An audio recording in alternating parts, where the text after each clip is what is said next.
নমস্কার বন্ধুরা, গ্রোয়িং মাইলসে কুম্ভ মেলা পর্বে আপনাদের সকলকে স্বাগত জানাই। আমরা এর আগে ছোট ছোট পর্বে দেখানোর চেষ্টা করেছি সড়ক পথে কুম্ভ মেলায় যেতে কিংবা তার সেখান থেকে ফিরতে কি অসুবিধায় মানুষকে পড়তে হচ্ছে। কুম্ভ মেলার উদ্দীপনা এখন তুঙ্গে, এখনো শিবরাত্রি পর্যন্ত চলবে কুম্ভ মেলা। এই অবস্থায় ট্রেনের টিকিট মিললেও উঠতে পারার কোনো গ্যারান্টি নেই। প্লেনের যা ভাড়া সাধারণ মানুষের হাতের খরচের বাইরে। সেই জন্য আমরা 2-4 জন বন্ধু মিলে সড়ক পথে কুম্ভ মেলা যাওয়ার জন্য একটা প্ল্যানিং করেছিলাম। আমরা আসুন এই পর্বে সেটারই কিছু ঝলক দেখে নিই। এখন আমরা সোজা চলে এসেছি বর্ধমানের শক্তিগড়ের কাছে। আমরা অবশ্যই চলেছি এলাহাবাদের দিকে। তো আমরা এখানে একটা ধাবাতে একটু তরকা রুটি খেয়ে নিচ্ছি। আমাদের সাথে রয়েছেন আমার দুটি বন্ধু। এখন বাজে রাত্রি 2টো, আর আমরা এখন দাঁড়িয়ে আছি দেখুন জাস্ট হাইওয়ের ধারে। হোল নাইট যাবো আমরা, পুরো রাত্রি জেগে চলবো। রাত পেরিয়ে পরের দিন ভোর হতেই আমাদের গাড়ি জ্যামের ঝটকা নিতে ফেঁসে গেল। আর এই সময় আমার মাথায় একটা বুদ্ধি খেলে গেল।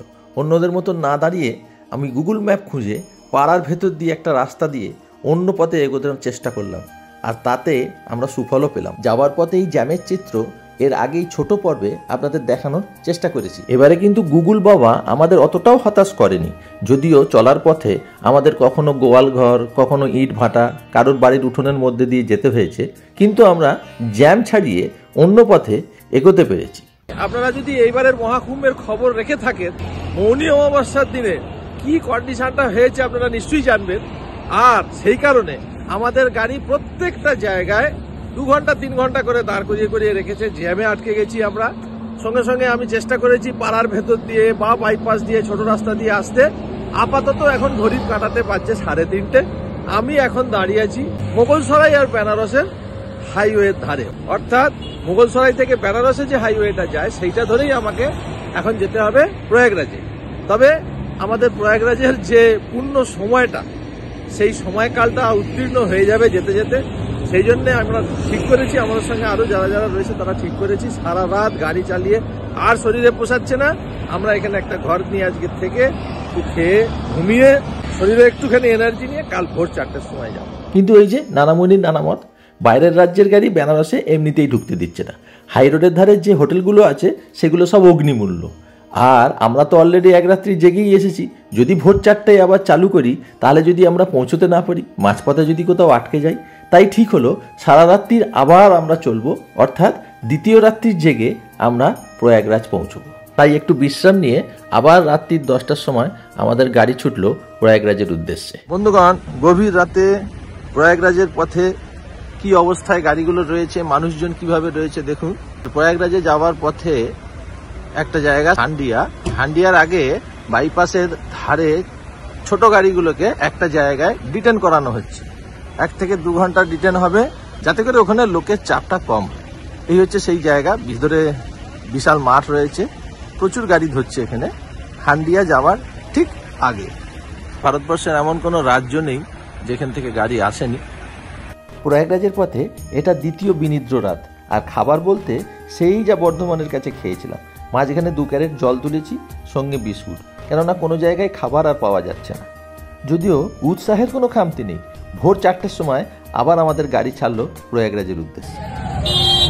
অবশেষে আমাদের প্রায় 22 কিলোমিটার আগে একটা জায়গায় নামিয়ে দিয়েছে। সেখান থেকে পুরোটা হেঁটে যেতে হবে। এইরকম সংগ্রাম, যদিও কিলোমিটার কিছু লেখা নেই, যাতে করে ডিসহার্টেড না হয়ে যান, দুঃখ পেতে পারেন, ওই জন্য কিলোমিটার কিন্তু লেখা নেই।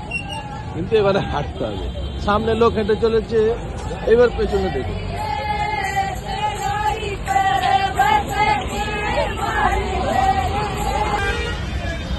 প্রয়াগরাজের দিকে হেঁটে হেঁটে চলেছি পুণ্যের সন্ধানে। এই আমার পেছনে, আমার সামনে সমস্ত জনগণের কোলাহল শুনতে পাচ্ছে। যাই হোক না কেন, অনেকটা চলার পর আমরা একটা ছোট গাড়ি জোগাড় করে গঙ্গা নদী পেরিয়ে প্রয়াগরাজের পূর্ণভূমিতে সূর্যোদয় দেখতে দেখতে স্নানের উদ্দেশ্যে চললাম। জায়গাটা তখন খুবই ভালো লাগছিল, আর মনটাও যেন প্রশান্তিতে ভরে উঠছিল। যদিও আমরা 2 রাত্রির কোনো রকম ঘুমোতেও পারিনি। খাওয়া বলতে শুধু একদিনই যা পেয়েছি, বাদবাকি জল আর বিস্কুট।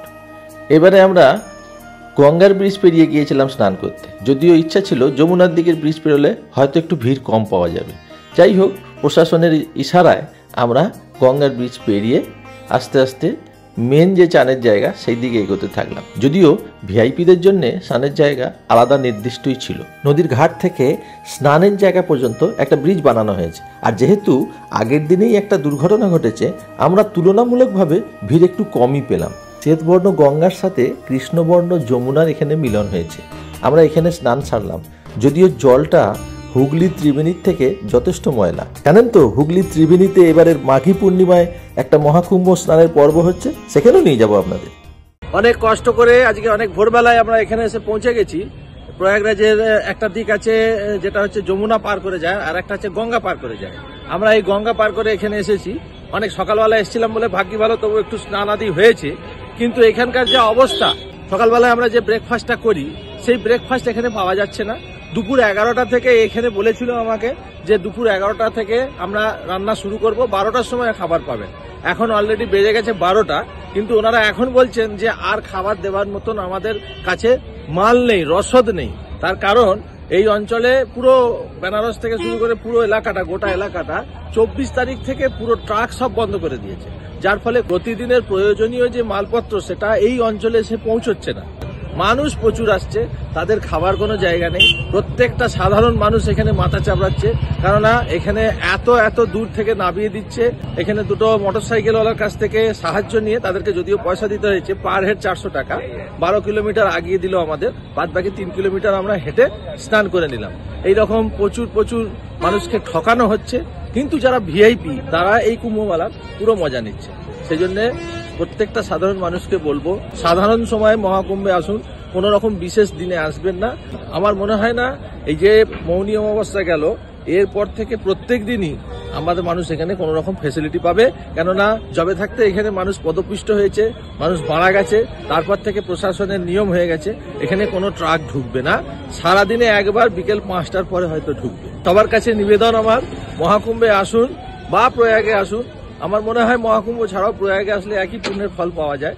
একটু নিজেদেরকে সামলে আসুন, নিজেদেরকে বুঝে আসুন, চারিপাশের পরিবেশটা দেখে নিন, না হলে শুধু ঠকতে হবে, আর কিছুই পাওনা নেই।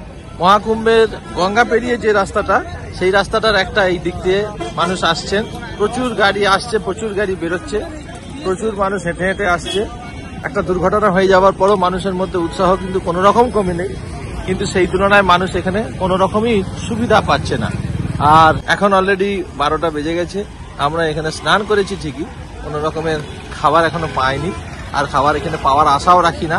খুব শীঘ্রই আমাদের এখান থেকে বেরোতে হবে। যদি ঘরে ফিরতে হয় তাহলে আমাদের 800 কিলোমিটার পাড়ি দিতে হবে। এখন বেরোলে হয়তো হোল নাইট জার্নি করে কালকে সকালবেলা পৌঁছতে পারবে।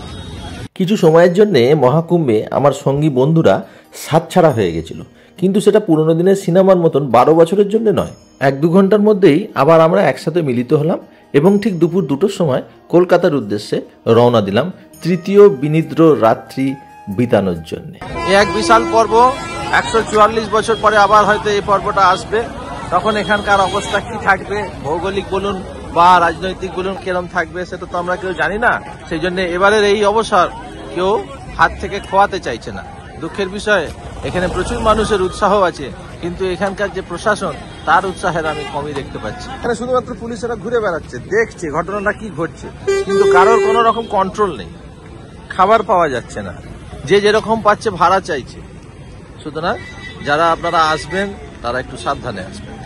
ফেরার পথে সাসারামের কাছে জাতীয় সড়কে আমরা আবার জ্যামে ফেসেছিলাম, আর এবারে সারা রাত্রির। যাই হোক, পরের দিন সন্ধ্যে 6টায় আমরা বাড়ি এসে পৌঁছলাম। 2025-এর মহাকুম্ভ চলছে, এখনও চলবে। আপনারা যারা যেতে চান তারা এই পর্ব দেখে নিশ্চয়ই কিছুটা বুঝতে পারলেন অবস্থাটা কীরকম। এবারের মাঘী পূর্ণিমায় হুগলি ত্রিবেণীতে আর এক মহাকুম্ভের আয়োজন হয়েছে বাংলাতে, সেখানেও আপনাদের নিয়ে যাব। এটা দেখতে গেলে অবশ্যই আমার চ্যানেলকে সাবস্ক্রাইব করতে হবে, চটপট সাবস্ক্রাইব করে নিন।